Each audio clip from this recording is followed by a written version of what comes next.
Winner take all, one game, not one season, not even one series, one game. The GM's got it right. All right, I'm going with LeBron. That's the most exciting you've ever been in the history of this show. Just because Chris Broussard says that? I'm going here, and I'm going to back it up. I'm going to back it up, all right? The Giannis, I'm going to put out because of free throw shooting, and God forbid he has to shoot a jump shot, okay? Kevin Durant, so it's between Durant and LeBron, right? Both of them great in Game 7s. LeBron is 6-2, averages 35 points a game in Game 7s.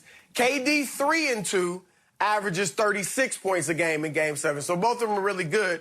But look, I've seen LeBron, even though he's 37 or be 37 in December, we've seen him rise to the occasion too many times. Skip, he has not lost a Game 7 since 2008. Think about it, 13 years. He has not lost a Game 7. Whether it was Boston in 2012, backs against the wall, LeBron comes out and just phenomenal games. San Antonio 2013, Golden State 2016, when they're down 3-1. All right, so he has proven, even this year, I'm not going to make too much out of it, but the play-in game, all right? He goes for a triple-double, and even though he's not a great three-point shooter, hits the three-point shot to win the game with under a minute left. KD, great. And his Game 7, his defining game was bigger. I'll give you, it was a second-round playoff game.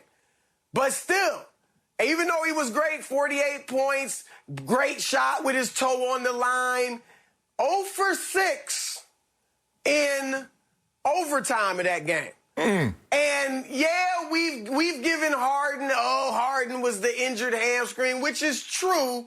But Harden also had darn near triple-double, 22 points, 9 rebounds, 9 assists. Blake Griffin had a throwback game, 17 points, 11 rebounds. Giannis did not have another star.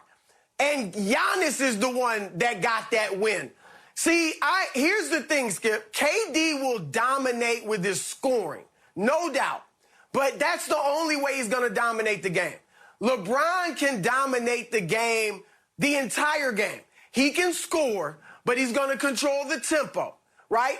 For 48 minutes, he's going to get all his teammates open looks.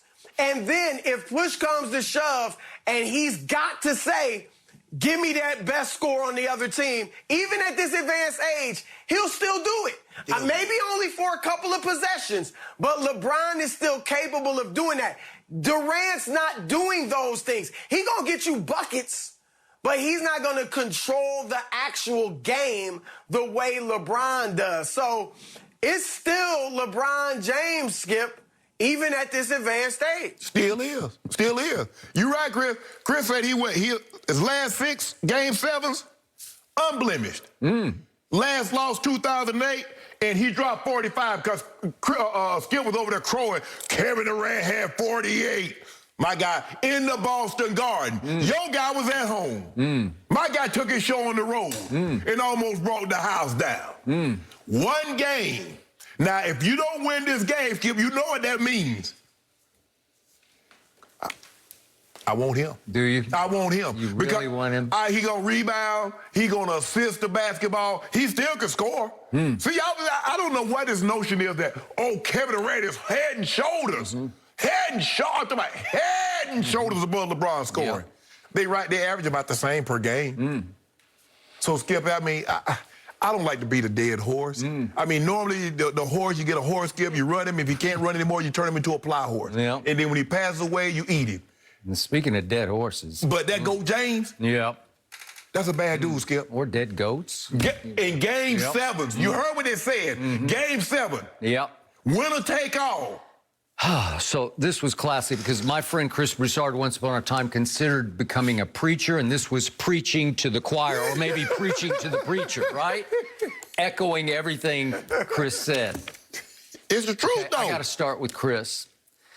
2013, Game 6 against my Spurs. Down the stretch, LeBron completely unraveled. Go look at the play-by-play. I dare anybody. You can call it up right now on whatever website you choose.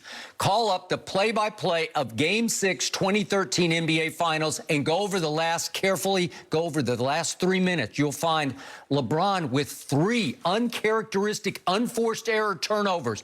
2 of them in the last minute of the game. Fourth quarter's only 3 minutes long now? Yeah, it's 3 minutes. Wow, Chris, yeah. you didn't tell me that. And by the way, you'll find, LeBron actually LeBricked the tying 3. And there's a long rebound. And for some reason, Greg Popovich had taken Tim Duncan out of the game because I think Tim Duncan just says, that's my ball. I'll go get that. And guess who went and got it?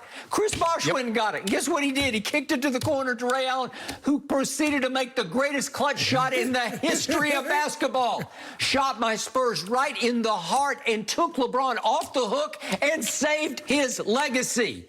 And it opened up and led to a Game 7, which LeBron dominated because my Spurs could not get up off the psychological mat. They were left for dead in Game 6 down the stretch. With Kawhi, Tony Parker, Manu, Tim Duncan, and Pop as the coach, they couldn't get up. I dare anybody to look at Game 7 at Oracle against Golden State. What year was that? 2016. Triple dub. Go look it up, please. Go look at the whole fourth quarter play-by-play and tell me what you see the 2-time MVP Steph Curry doing or not doing in the fourth quarter, because I remember 1 for 6. I remember like 1 for 4, I think it was, from 3. I remember disappearing act by the 2-time MVP in the fourth quarter. And then I also remember the closing shot. The shot of shots was made by Kyrie Irving, not the guy who you want to bet your life on. Hold on. But what about them when they were down? He hit a 3. He got fouled on the. You forget that he hit a 3, got fouled on the 3, and made a layup. You forget about that to tie the ball game. Don't do that, Skip. Hey, all I know is if and we're the block. Yeah, the block. The most overrated block in the history of blocks. So my point to you is, if we're talking about game for your life, if one game, not a shot. If you can take it over in the first 3 quarters, I'll go with LeBron. But if we need a closer and a scorer, if we need the ultimate playmaker, the ultimate weapon from mid-range, it's Kevin bleeping Durant. He's the best player on the planet, and we just got to see it right before our very eyes. He won his 3rd straight gold medal by averaging 30 points in 3 gold medal games, albeit in the Olympics, when you question whether he could bring home the gold. Am I right? Man, Skip, that was the 4th international competition, including the FIBA World Championship back in 2012, in which he was the clear-cut MVP. Gold medal for your life. What did we just see down the stretch? Dame goes to the free throw line to ice it. Clank, clank. Kevin says, next possession, he runs to the basketball as they're inbounding and says, give me the ball, because he wanted to get fouled. He wanted to go march to the other end and shoot those free throws, and he goes swish, swish, game over. You want to talk about clutch? He made the clutch shot of the year in this year's playoffs and had a 1/10 of an inch of a sneaker on the line. He had a toe on the line and made one of the great clutch shots in the history of this league. And I'm not going to bet my life on that. You're kidding. I want Kevin Durant. Chris, I thought in a winner-take-all, you had to win the game to take all. It don't say anything about a toe on the line or having 48. But see, you know the problem I have with him, Chris, is that he keeps talking about that Game 6. But he won't tell the people, he have yet to tell the people, the Spurs were up by 10 at the start of the fourth quarter. And LeBron James went 7 of 10 from the field and had 16 points and assisted on 6 other points. So 22 of the 30 points that they scored to track them down is that LeBron was in. And LeBron took Tim Duncan. Oh, so back in that age, it was so long ago, they only played 42-minute games? You keep talking about the 3 minutes. Go look at the play-by-play. The last 3 minutes. Well, go look. I dare you to. Look at the play-by-play and look at 7 of 10, 16 points. By the way, I hate to go ahead, Chris. Go ahead. Well, I was going to say, look, you talking about buzzer beaters. First of all, Kevin Durant's feet have been that big his whole life. Yeah. So he knew. He got to prepare. My feet, the feet didn't grow in between quarters. It's a back up a little bit, all right? But beyond that, it's a game over. The Bucks are eliminated. If he just doesn't get that giant old sneaker, but hold on, back, it's over. The Bucks aren't the champs. We're having a different conversation. He made the shot. All right, just because, Skip. look, I don't want to be the proverbial. Go ahead. Go ahead, Chris. Well, I'm just going to say nobody in their right mind would argue LeBron's a better shooter than Durant or as good as Durant. However, when we talk about buzzer beaters, LeBron has 7 game-winning buzzer beaters in his career. Kevin Durant only has 3. All right, so Durant's a better shooter, no doubt. But LeBron...